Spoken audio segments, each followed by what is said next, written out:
চমকপ্রদ আর অবিশ্বাস্য এক ইতিহাসের সাক্ষী হবার সুযোগ এসেছিল হামজা চৌধুরীর সামনে। ইংল্যান্ডের যুব দলের হয়ে ঝড় তোলার পর বাংলাদেশি এই ফুটবলারের কাছে সুযোগ এসেছিল বার্সেলোনার জার্সিতে খেলার, এমনকি সুযোগ ছিল লিওনেল মেসির সাথে একই ড্রেসিং রুম শেয়ার করারও। এমনটাই জানিয়েছে বিশ্ববিখ্যাত ব্রিটিশ গণমাধ্যম দ্য সান।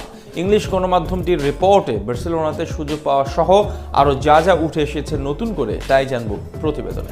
বাংলাদেশ ক্রীড়াঙ্গনের এই মুহূর্তে সবচেয়ে আলোচিত চরিত্র হামজা দেওয়ান চৌধুরী। ইংলিশ প্রিমিয়ার লিগে খেলা ফুটবলারের বাংলার বুকে আগমনের পর পাল্টে গেছে এদেশের ফুটবলের অবস্থাও। যে দেশে ক্রিকেট নিয়ে মাতোয়ারা থাকে পুরো জনতা, সেখানে হামজার পদার্পণে উল্টে গেছে সেই ধারা। গোটা দেশের এখন কেবল উচ্চারিত হচ্ছে হামজা হামজা জয়ধ্বনি। তাকে ঘিরে এখন কেবল দেশে নয় পুরো বিশ্ব জুড়েই চলছে মাতামাতি। এই যেমন ব্রিটিশ গণমাধ্যম দ্য সান প্রকাশ করেছে হামজা চৌধুরীর পুরনো সাক্ষাৎকার, যেখানে উঠে এসেছে না জানা অনেক তথ্য, যার মধ্যে অন্যতম লিওনেল মেসির সাবেক ক্লাবে হামজা চৌধুরীর ডাক পাওয়া। বর্তমান ফুটবল দুনিয়ার সবচেয়ে আলোচিত club FC Barcelona. Lionel Messi থেকে শুরু করে নেইমার জুনিয়র, বিশ্বের সব নামি দামি তারকারা মাঠ মাতিয়েছেন দলটির হয়ে। তরুণ প্রজন্মের ফুটবলারের স্বপ্ন থাকে ক্লাবটির হয়ে মাঠ মাতাতে। তবে বাংলার ফুটবলের নিউ সেন্সেশন হামজা চৌধুরীর সুযোগ এসেছিল বিশ্ববিখ্যাত ক্লাবটি থেকে, এমনই এক খবর প্রকাশ করেছে ব্রিটিশ সংবাদ মাধ্যম দ্য সান। বর্তমানে শেফিল্ড ইউনাইটেডে খেলা এই তারকার দিকে শুরু থেকে নজর ছিল এফসি বার্সেলোনার।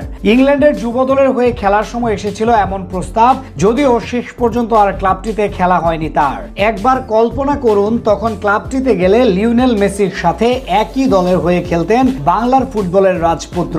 মেসির সাথে না খেললেও দুনিয়ার সেরা সেরা তারকাদের সাথে ড্রেসিং রুম শেয়ার করেছেন তিনি। ইংল্যান্ডের জাতীয় দলের হয়ে খেলা ফিল ফোর্ডেনের সাথে ছিলেন ইংল্যান্ডের যুব দলে। ক্লাব ক্যারিয়ারে নিজের সেরা সময় কাটিয়েছেন লেস্টার সিটির হয়ে। জেমি ভার্ডি, রিয়াদ মাহরেজের সাথে নিয়ে জিতেছে এফএ কাপের শিরোপা, সেই সাথে একবার জিতেছেন কমিউনিটি শিল্ড।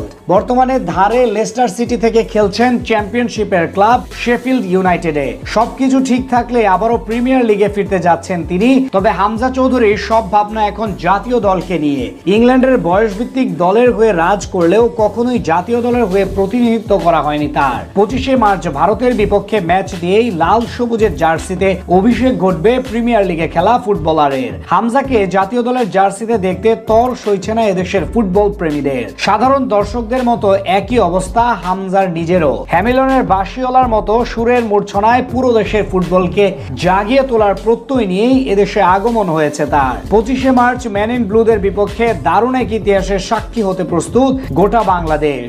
এখন হামজা যখন বাংলাদেশের জন্য খেলবে, তখন তার খেলার প্রতিটি মুহূর্তে বাংলাদেশের হৃদয় স্পন্দিত হবে। তার জন্য ফুটবল মাঠে নামা যেমন গর্বের, তেমনি দেশের জন্য এটি এক নতুন দিগন্তের সূচনা।